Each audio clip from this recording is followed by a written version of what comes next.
3 ting, jeg vil gøre anderledes, hvis jeg skulle starte forfra med løb igen. Det første er start småt, og her er der egentlig flere parametre inden under start småt. En løbetur behøves ikke at være 5 km eller 10 km.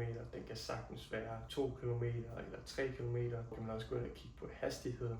Man behøver ikke at løbe så hurtigt som muligt. Derudover må løbetur også gerne indeholde gang. Der er ikke nogen, der siger, at du skal kunne løbe 5 km. Det sidste punkt er at være kritisk over sin progression, og det er egentlig for at undgå udmattelse og skader. Det næste punkt, det er, at løb kan gøre sjovt. Og det kan jo gøres på mange forskellige måder. Du tager ud og løber med nogle venner, fordi du godt kan lide det sociale i at løbe. Så kunne det være, at du sætter noget musik på, som gør dig virkelig glad. En podcast, som du virkelig godt kan lide at lytte til. Og så det sidste er, at jeg vil meget hellere tage ud på en løbetur i skoven og i naturen. Og det tredje og sidste punkt er at sætte et mål. Et mål kan være med til at skabe struktur, fremskridt og gøre dig mere motiveret til at komme i mål med det mål, du nu har sat dig. Derudover kan et mål være flere ting.